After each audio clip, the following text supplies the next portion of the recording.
here for the finale of the Traitors. And let me be the first to say on a podcast, Arie Fields has won the reality show Pooya's Avakili. Finally, Rob. Finally, many years in the making.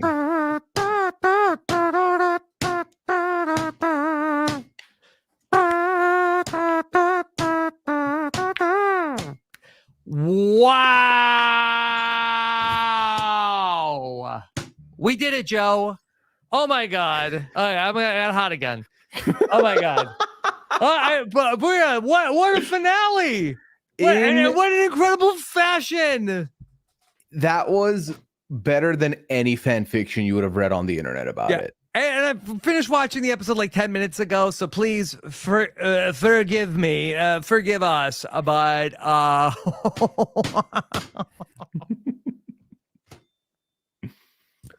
sorry, Arie.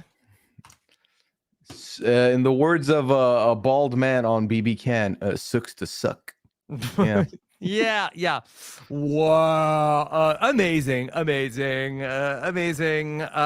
Congratulations to Arie Fields. Wow. This was like so earned on so many levels because one, I mean, earned of like what a masterclass in the Traitors here from Arie Fields, but earned also over what, like 17 years of reality television.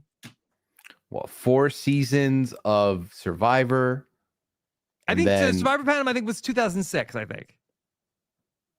think so. Yeah. I think that checks out. Yeah. Congratulations to Arie. It wasn't $1 million. It was $250K, and it was such an incredible job. So satisfying. Oh, like tell all your Survivor friends to check out the Traitors. Do not spoil this for anybody because no, at all. This was so delicious. And it was, I guess it was never in doubt. Like really through.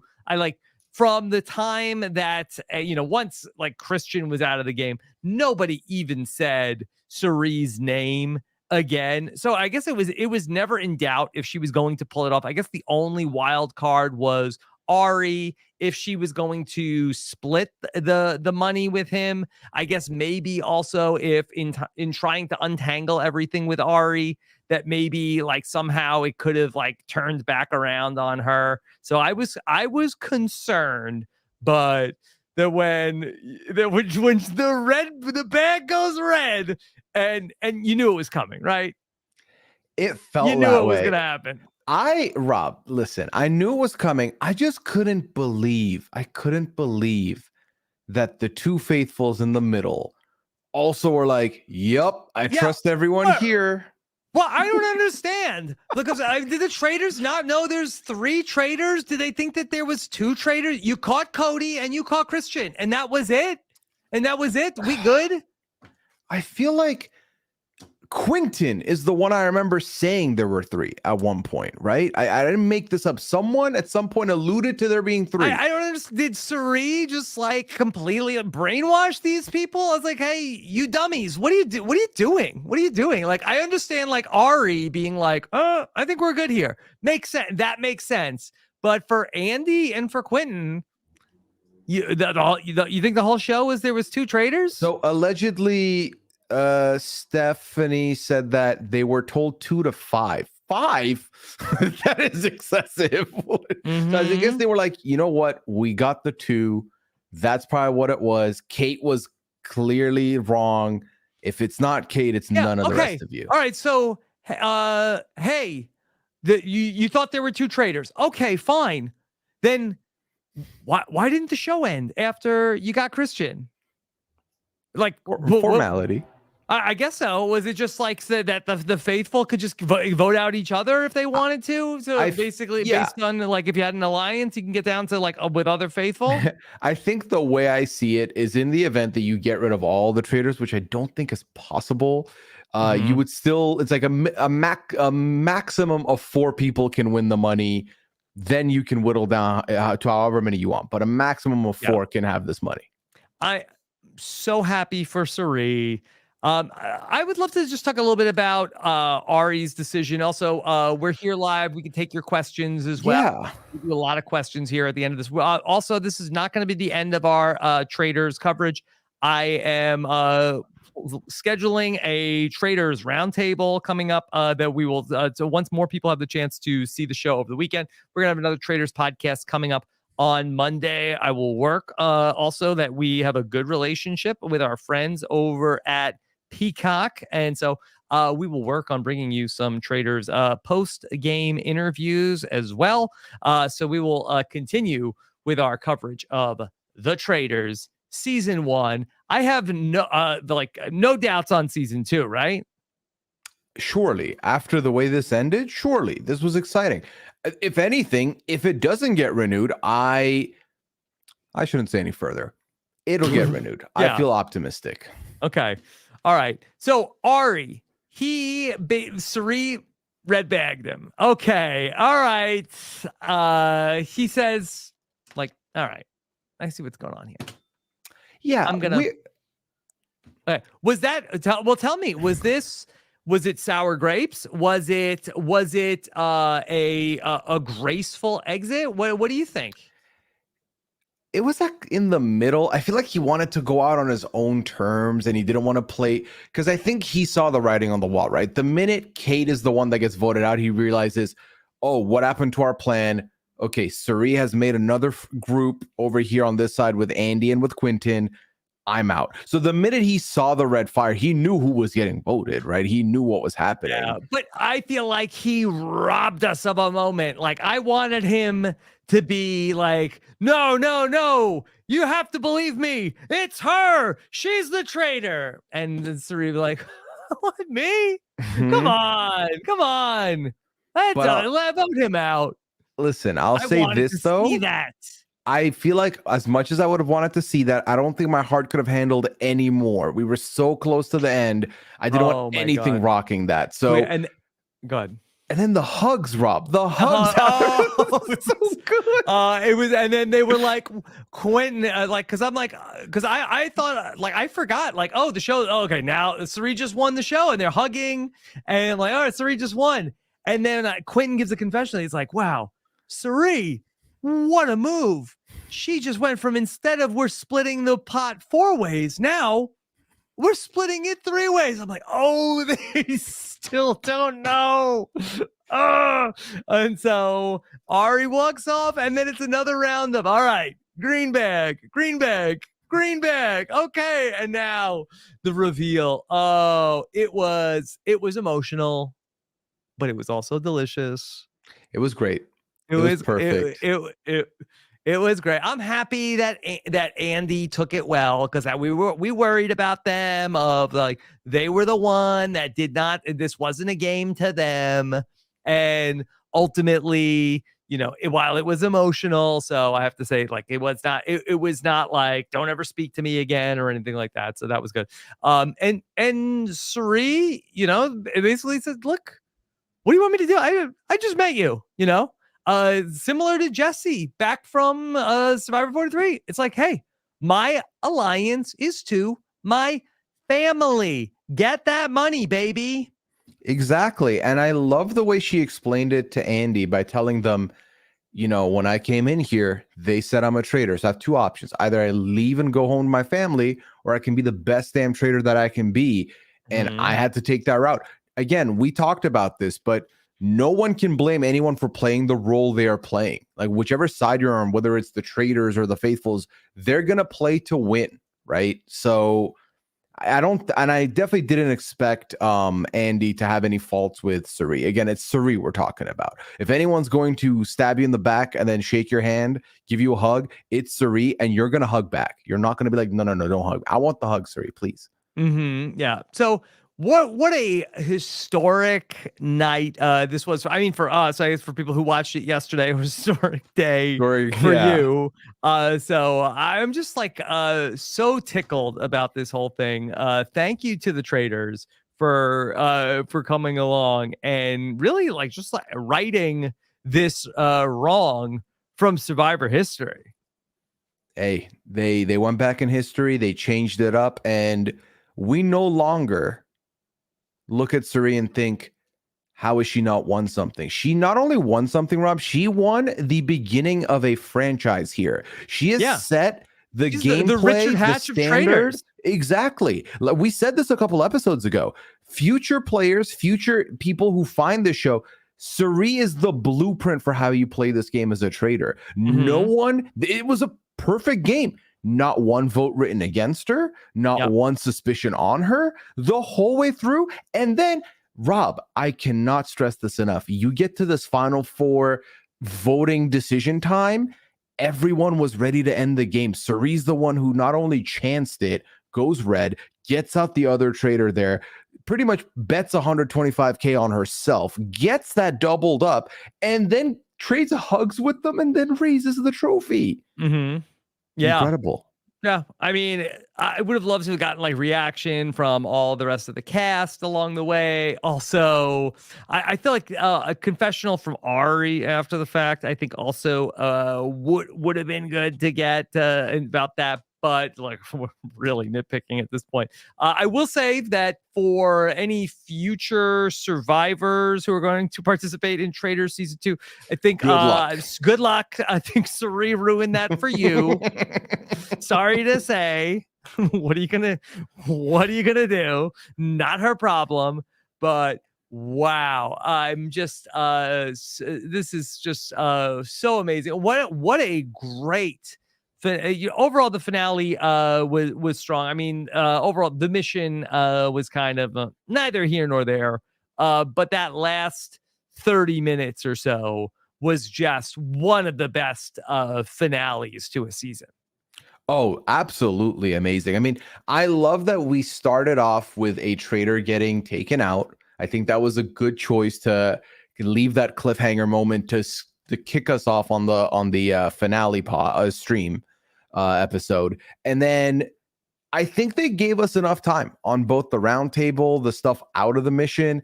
The mission itself was fine. Again, this was the very similar mission to the UK version, with some changes clearly done in the UK version. Yeah. But ultimately, yeah, no, the ending, the final, the fire of truth, all of it was great. Amazing. Yeah. So, I don't even know where I'm like, stumped about where to go.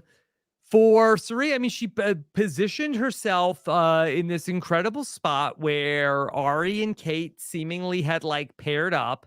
And so for Arie, I think the plan was, okay, vote out Quentin, go to the final 4 with Andy and Kate. And then ultimately that was going to be the better final 4 for Arie. But Suri's like, I got this other plan. Yeah. And I truthfully think she made the right call. She went with the right plan. You think? Yeah. I mean, granted, we're seeing the end result here. But yeah, that was absolutely the right choice.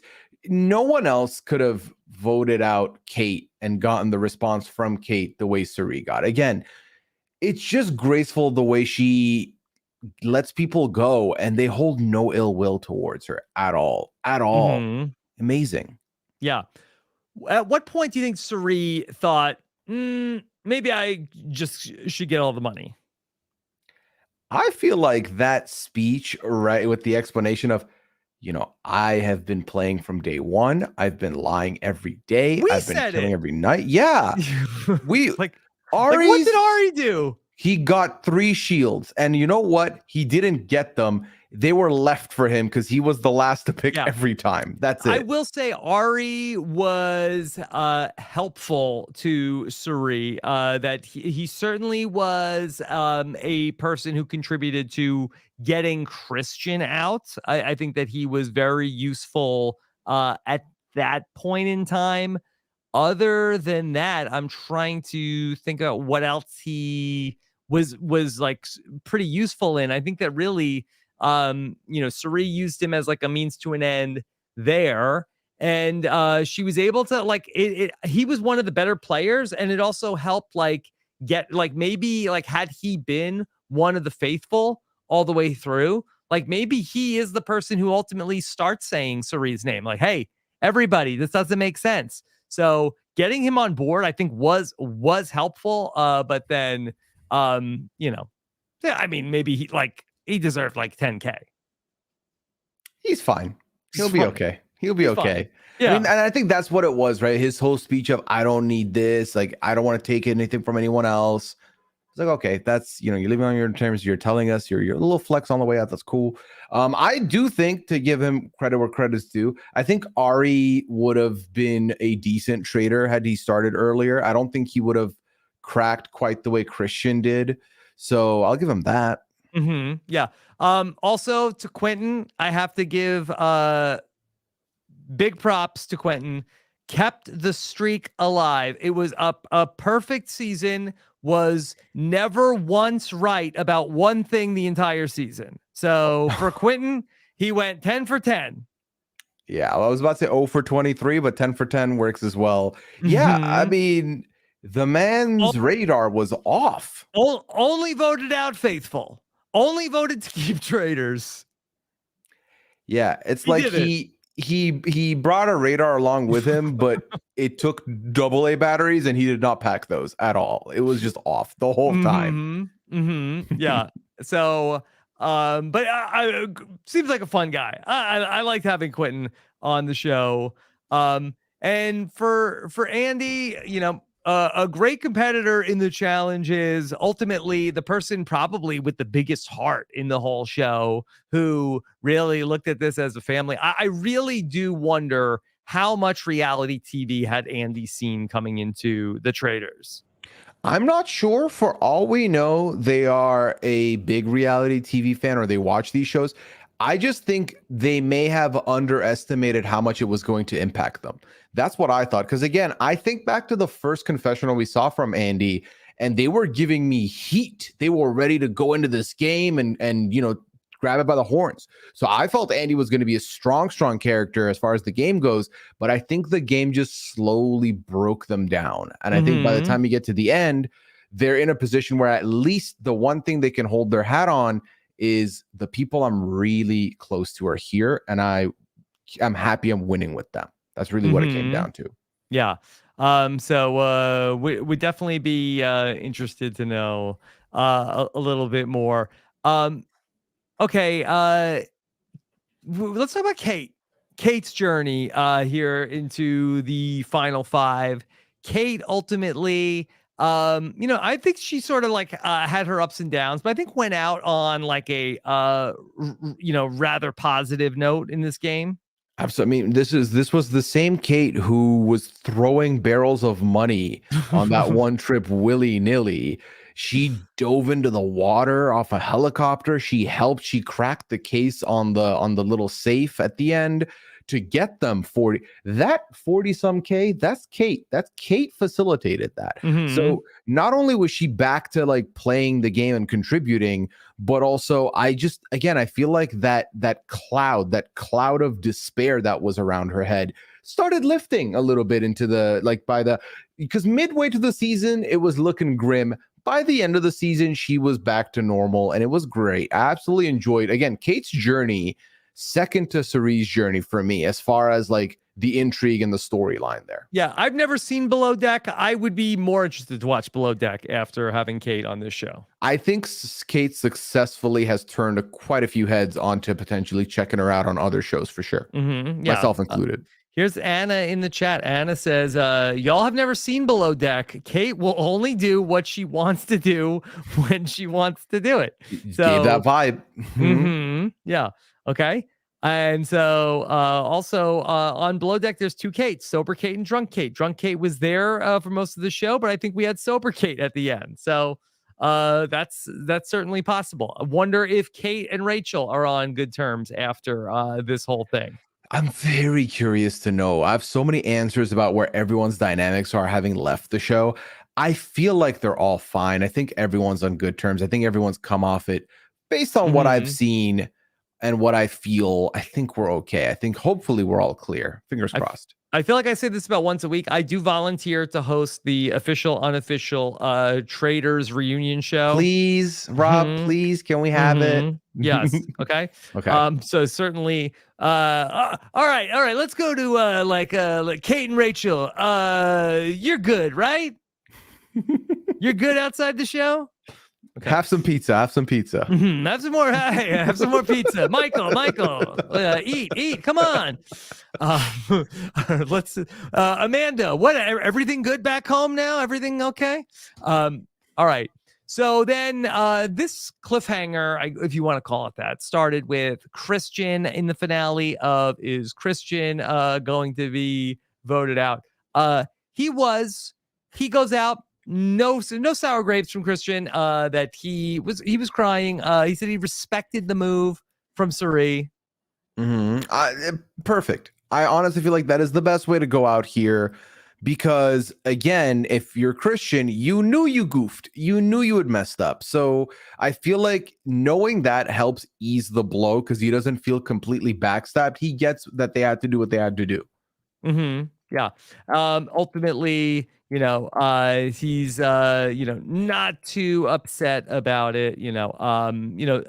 We see Arie.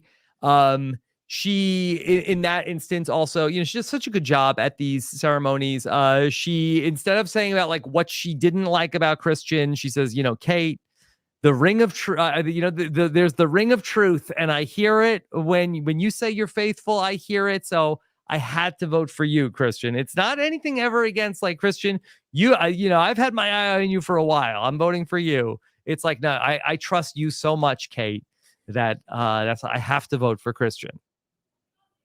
It's that trust, Rob. It's all in that trust. Yeah. So ultimately, Christian and Cody, do they get any sort of like Arie has won. The Traitors have won.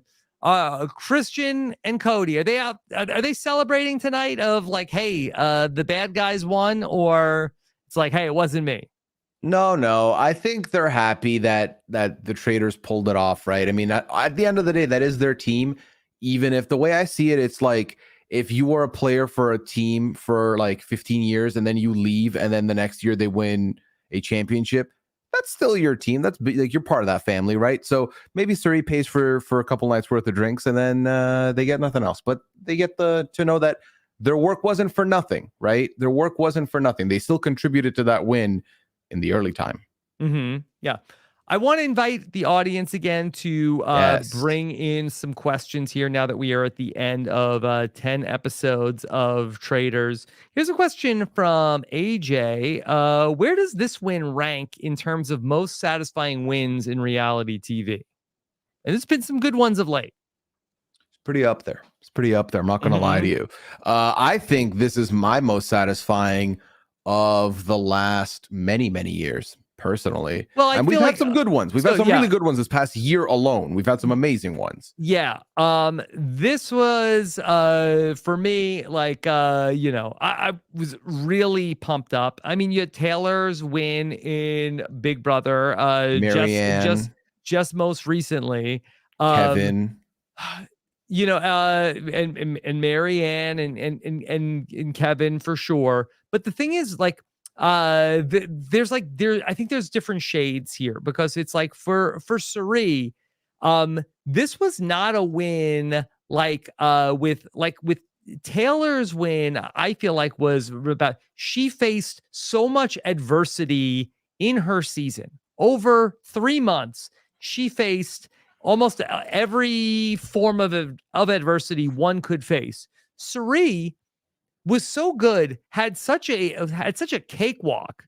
This was such a blowout for Arie in this season. However, this was a 17-year journey to get to this point that we had not been knocking at the door in Survivor Panama, in Survivor Micronesia, in Survivor Game Changers, only to finally have it, get across the finish line here. This to me has been like, a big part of my lifetime watching Arie get to this point.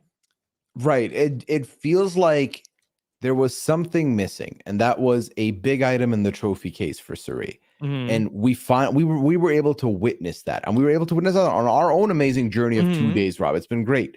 That, and again, I think coming into these games, especially when you've done 4 of them and your reputation is perceived, like everyone knows who you are, knows your reputation, knows how good you are at these things, to come in and do it again, and then do it this masterfully, and then still do it as if no one knew or had any idea of how you operate, is incredible. Yeah. It's so good. Oh my God.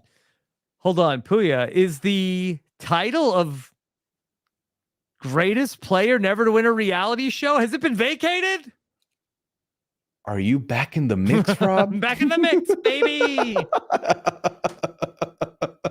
Woo! We got more than multiple wins tonight. Yes. There we go. Thanks, Andy. Thanks, Quentin. Okay.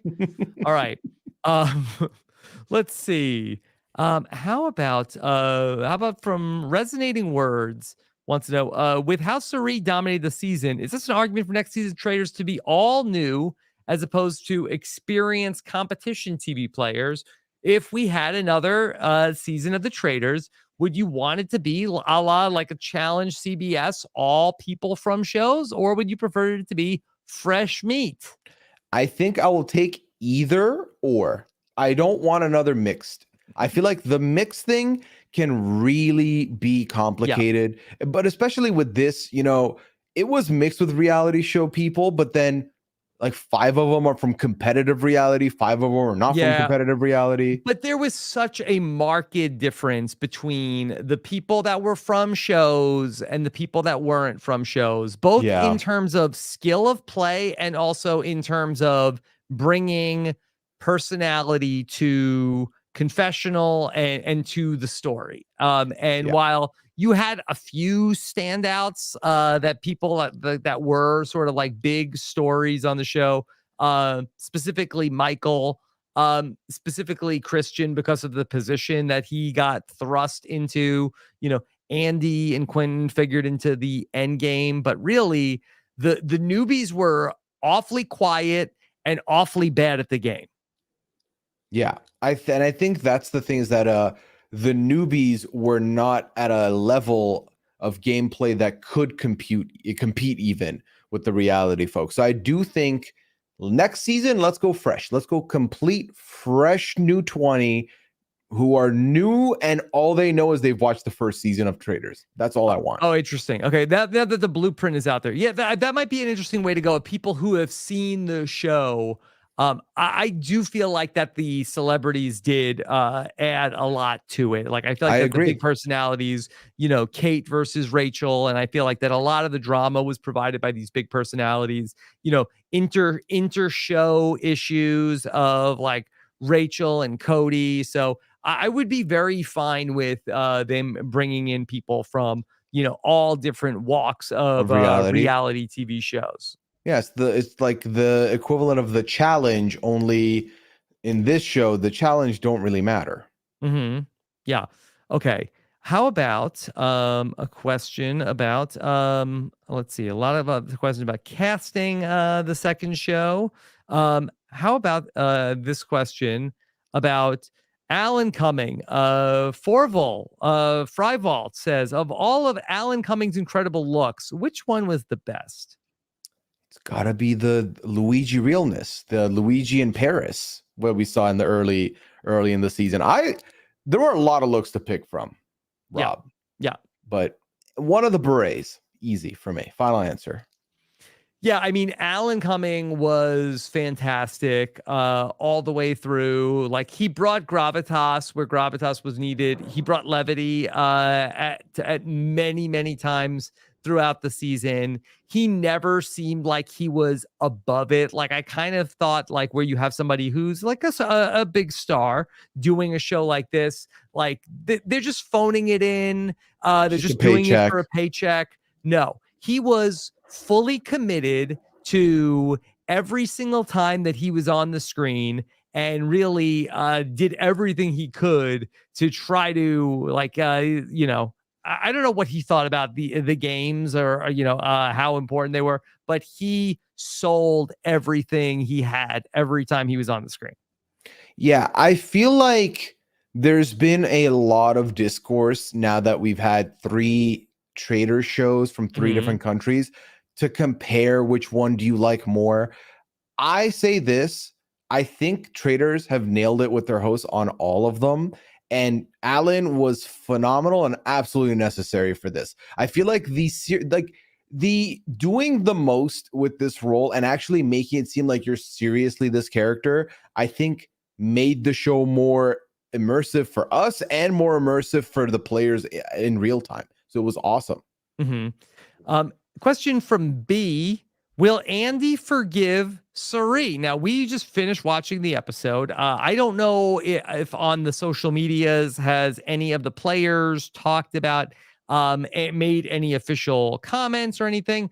What do you think? Do you think that Andy is more salty about this post game, or it's all good?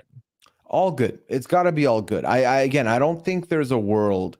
I think if anything, we would have seen it right then and there. I think just the explanation there, Andy was like, I can't fault you for that. And I don't think there's going to be any bad blood between the two of them.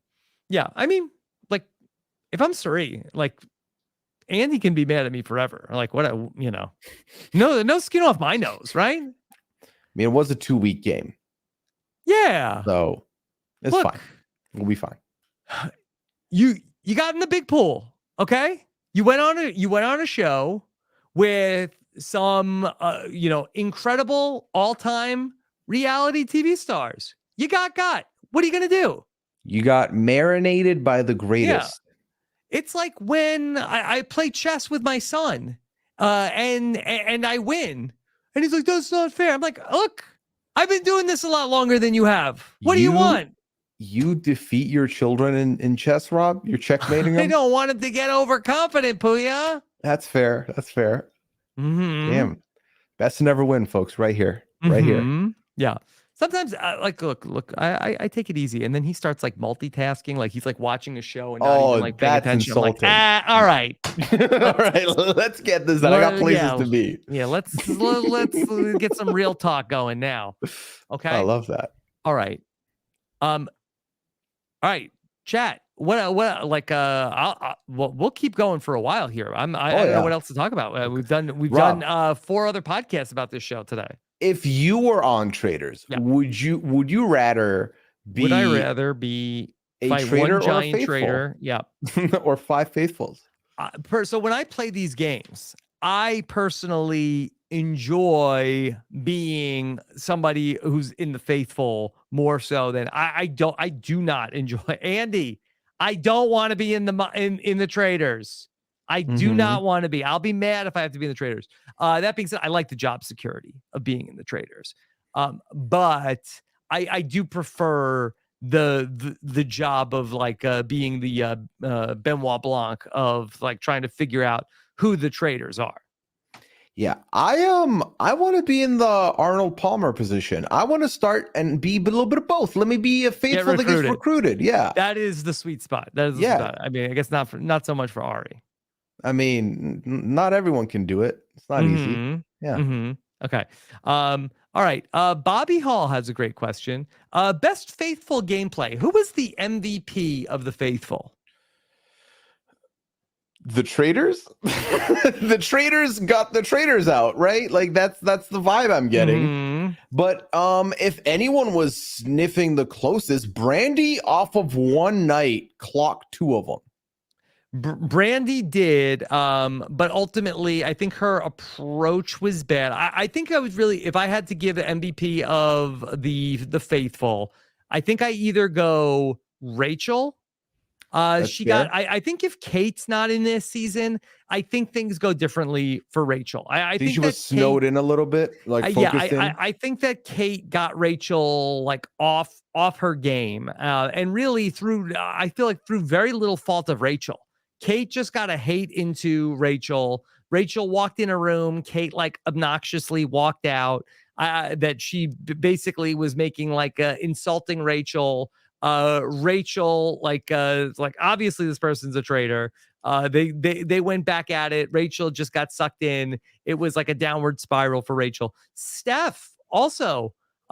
Steph was the one that really clocked Cody. I mean, and the issue I think and I think that like for not to take anything away from Sari, I think Snake in the Grass really did a lot of Rachel, Sari, Stephanie trusting were very each other. tight. They really trusted each other coming into this thing. And I think that for Rachel and Sari, after they went through that experience on Snake in the Grass, I think they all felt like we're all good. We know it's not Sari, you said it's not you.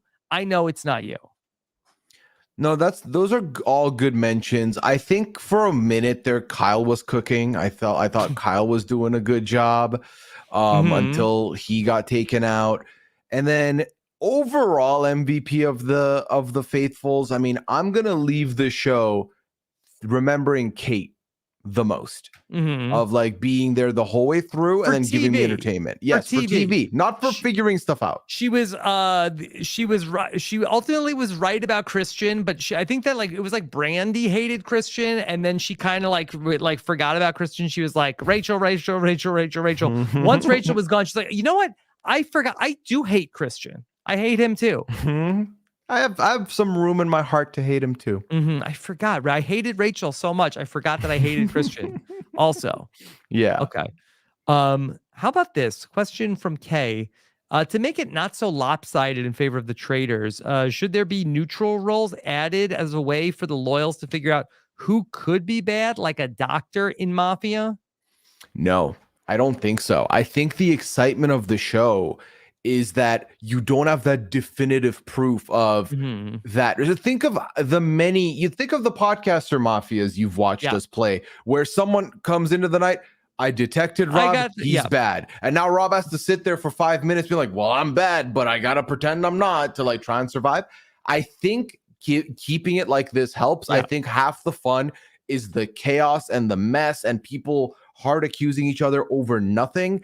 I think it just looks lopsided because Sari was that good. Sari was so good.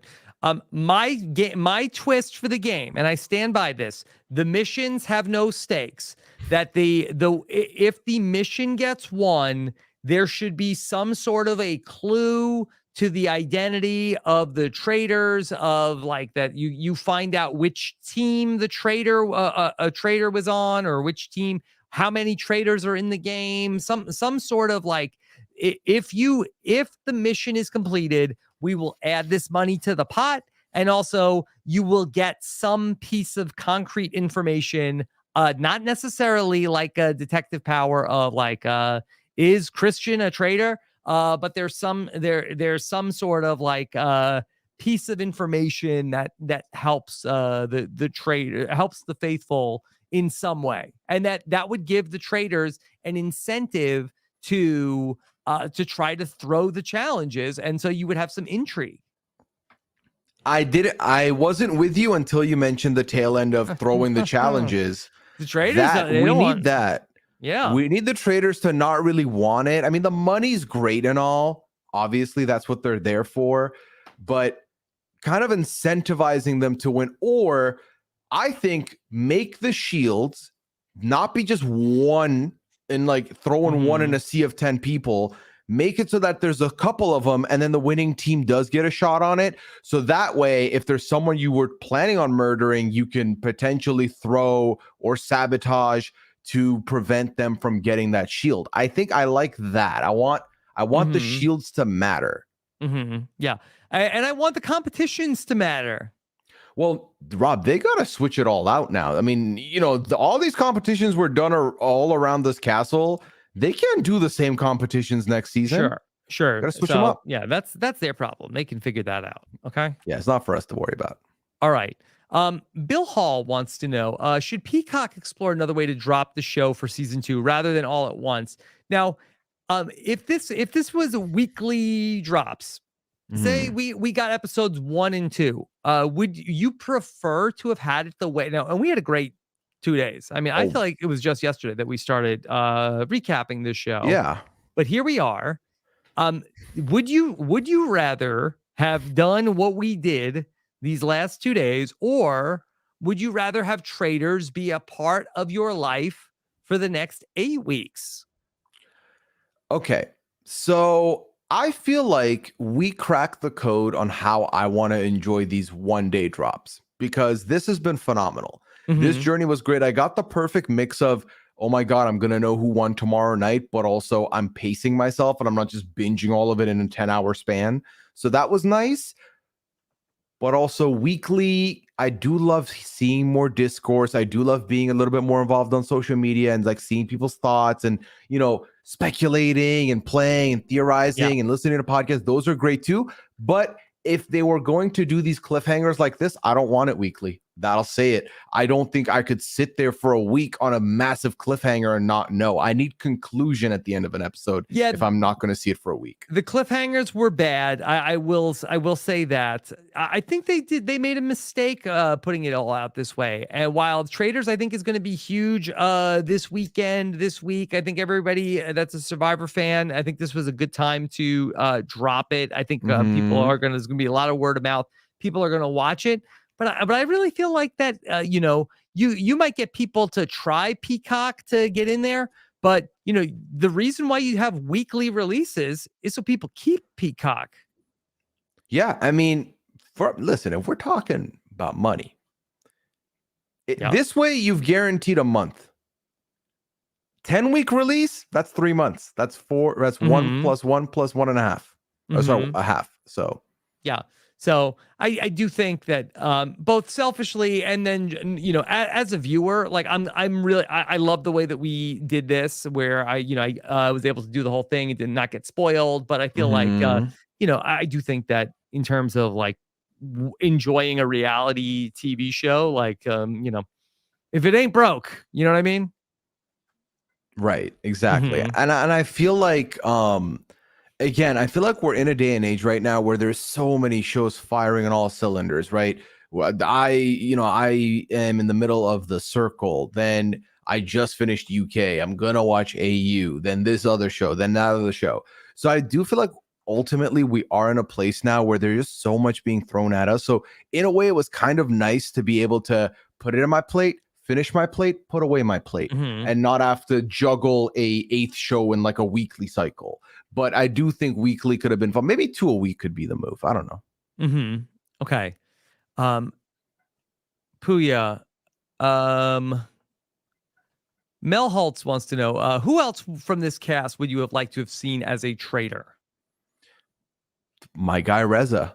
I'm happy. Suri won. It would have been good. Yeah, that means that Reza Somebody being from gone Bravo now fam. Yeah. don't sting as much. But yeah, I think Reza would have had a lot of potential there. Again, for me, he's someone who I always thought would be good on competitive reality TV because he isn't from competitive reality TV. So I think he would have been fun. I think he would have been messy, which is good for TV. It would have been fun to see a traitor who made all the wrong moves. So Quentin would have been great for traitor. Just killing the wrong person every night. Yeah, I think they gave us Christian to be that person who was ultimately the traitor, who was going to make all the wrong moves, the person that Cody and Suri needed to sort of keep on a short leash. I mean, it was ironic that Cody ended up making the misstep, the fatal misstep before Christian ultimately ended up doing. But I think that Christian was like the wild card that they gave to, the super experienced reality vets in Suri and Cody. Yeah, no, that's true. That's true. Ryan Lochte. Yeah. I do think that it would have been maybe a more interesting way to go is instead of like having 2 famous people be the traitors, what if they did it where it was all newbies were traitors? Because I feel like if we got people who were, interesting personalities from the newbies, I think we would have come to know them pretty well. If take your picks of the newbies, but if they were traitors, I feel like that we would it wouldn't have mattered that we didn't know them. I think we would have come to know them. No, that's true. And they wouldn't have just been cannon fodder. Right. And I do think that the way Traitors is formatted, you're really meant to, like, the traders are the stars. They're the focal point, and then you have higher or lower visibility faithfuls as you go along. Mm-hmm. So I do feel like making them the traders would have been more interesting, because we already know the reality people. They already know how to shine without this spotlight. So that could have been a difference in pace for them. Yep. Let the record show, gotta go pack, says there was a secret door and Ryan never found it. It was right there from the first episode. Ryan Lochte was trying to find the secret passage. Yeah, from episode 1, I thought Ryan Lochte was going to be one of the 3 people that was going to throw a green stone into the fire. So quite surprising that he couldn't make it there. But it would have been incredible if he just found the armory on random. That would have been great. A secret room in Traitors, I'm not mad at it. Make one that people have to organically find, otherwise it's not in the game. That'd be good. Question from David Schwartz. Can Arie play any more competition shows? She should have never been underestimated here, but she was, because this wasn't Survivor, and she hasn't been doing this exact show/game for 17 years. But now she has proved she is masterful at all games that she plays. So how can she succeed again? Okay, so I think the recipe for Arie here ultimately was, I do not think there were a lot of big reality TV fans in this cast. Michael said he was. Again, this is a little bit out of my butt of, I don't know, but I don't get the sense that there were a ton of the big reality TV fans. The Bravo fam had no idea who Arie was. The people who were Arie's biggest competition, Rachel, Stephanie, Cody. Well, Arie just got done playing Snake in the Grass with Rachel. Arie has known Stephanie since 2010 when they were together in Heroes versus Villains. Also just did Snake in the Grass. And then she's aligned with Cody, because like the people that should have been the most alarmed of Arie, that knew her backstory, all were incentivized to be working with her. So it was really on to people who didn't know who she was to try to stop her. Yeah, no, I do think so. And I think when it comes to this game, this is a game that focuses on your social game a lot. I mean, strategy comes into play, but strategy is more so coming into play when everyone goes to bed and then she has to do murdering. So other than that, it's social game, and that's where Arie shines. That's her sweet spot. So I think she also is a very easy to talk to people person. So this was the perfect recipe, perfect show for her. Now, if you're asking me what other shows could she thrive in, I think you throw in any show that she thrives. But win, I still think she's capable of a lot of shows. So whatever, name whatever show you want, she can win it. Yeah. How about The Circle? She could catfish. I think she can catfish. I think she'd win The Circle, no problem. Use emojis, easy pickings. Yeah. Pressure cooker, no problem. More like crock pot, easy. If she made one mistake the whole game, and I don't even know if it was a mistake, I still feel like that the Ryan Lochte over Kyle thing was just so random and out of nowhere that Cody and Ryan Lochte are friends outside the game. Again, it didn't come back to burn her. I still would love to know more about that. That read.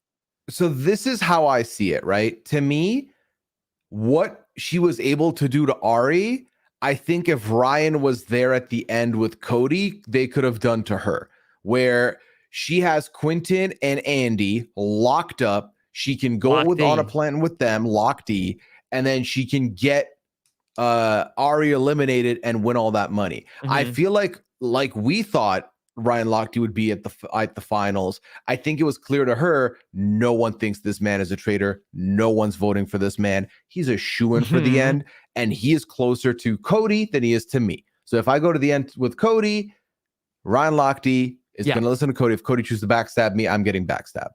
Right. In the same way that, Arie, if Arie told Andy the sky was green, Lochte also was just going to do whatever Cody said. Yeah, and he would have been like, "Oh my God, Chinese food! We have Chinese food now. That's great. It's awesome." All right. I think we're going to start to wrap it up. We are going to have a Traitors Season 1 roundtable coming up on Monday night, 8 p.m. Rob has a website.com/Traitors questions. If you're listening to this podcast between now and then and want to get questions in for that show, Rob has a website.com/Traitors questions. Pooya, any other final thoughts? We've done 10 podcasts about this show in the last day and a half. And the only thing I'm sad about is that we can't do it again, Rob. This was tomorrow. Yeah, tomorrow at 9 a.m., 10 a.m. Easy. What are we watching? Yeah. Your choice. You make the decision. I'll be there. We'll take suggestions from the chat. Yeah, I had a good time, Rob. This has been an incredible journey. I love Traitors. I loved UK. I love US. I will be there on the front door when UK season 2 drops. I'll be there when AU season 2 drops. US season 2 drops. Yeah. They've got me. I'm here. I'm here for a long time. A lot of people are saying watch Below Deck. But now I know you. So you covered Traitors UK, or you watched. I watched Traitors you UK. Watched it. You watched it. Okay. And now you watched this. Do you have not? I know everybody wants to compare the two, but do you have any strong feelings about one versus the other? Okay, so without obviously not giving any information away about any results or anything, so that no one has to worry, no one has to tune out. I think it was very clear that the UK fixed some of the things that the US was missing. I do think that the UK ultimately was the more polished show, but I also think that the UK cast all being new, I think added something a little different to it overall. So that's what I would leave you with there. I feel like some of the challenges were different that I preferred on the UK, didn't really care for here in the US. And then some of the formatting, I think they had perfected. They did have an additional thing that I saw in UK that they did not do in here, which was intriguing. So yeah, there's a couple things, but I can't stress this enough. If you've watched US and you haven't watched UK, try and venture for it. It is worth your time. It's 12 episodes. It's worth your time. Okay. I mean, definitely sounds like it would be fun after this. I might 2x the challenges, but I would definitely be up to check it out. Full send, skip the challenges. You'll be fine. Yeah. Great job by you. Thank you. Covering all of Traitors here, watching along with us 10 episodes of the show, and then being back here for 10 recaps over a day and a half. So thank you. You were such a unlike like how it worked out for the Traitors, a true friend and partner to go to the end with. Absolutely, Rob. I will always throw down the green rock for you. No, that ends the show. Yeah, well, do you want if I red rock, we got to change it up. One of us has to leave. I don't want to do that. Okay, I guess so. We're gonna banish someone from the show. Yeah, we'll share the money.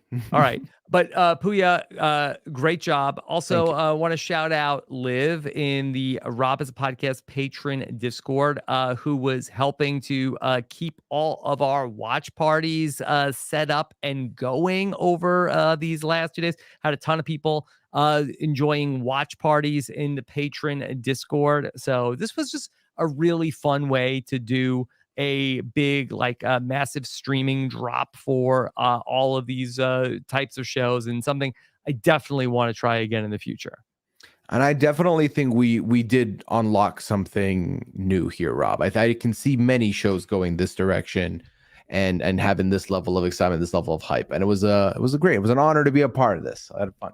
Okay, well, if you were here with us along the way, we thank you also for having so much fun with us. I feel like that's stuff like this is what really brings us together here in this community. If you this is the kind of thing that you're into, check out our patron community, robhasawebsite.com/patron. We have people from all around the world who are just as passionate about these types of shows. And of course, we have all of our patron content and much more at robhasawebsite.com/patron.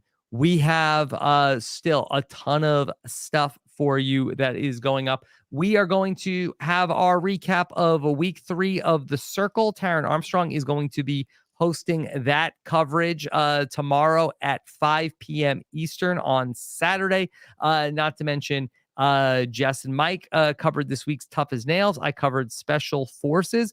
Also, Chappelle, myself, and Haley Strong finished up talking about The Pressure Cooker coming up on Nothing But Netflix. And be on the lookout for another one of our Survivor medium dives coming up very soon. We dropped our interview with Jesse postseason. That is up on robhasawebsite.com. A great video for that as well. And we have a conversation with Carla Cruz Godoy coming up very, very soon into your podcast feeds. Make sure you subscribe. robhasawebsite.com/subscribe. Thank you so much for joining us. We'll be back with more Traitors on Monday night. And of course, and the big one also, Pooya, how could I forget? Coming up, Sunday Night Live, we will be discussing the brand new documentary series going on over at the Learning Channel. Yeah, you've been staying in a castle for too long. You forgot about MILF Manor. MILF Manor is coming up. I'm not sure exactly what that stands for, but I guess we will find out when we check out a brand new show over at the Learning Channel coming up Sunday night. That's going to be at 11 p.m. Eastern. Join us live for MILF Manor Know-It-Alls. Take care, everybody. Have a good one. Bye.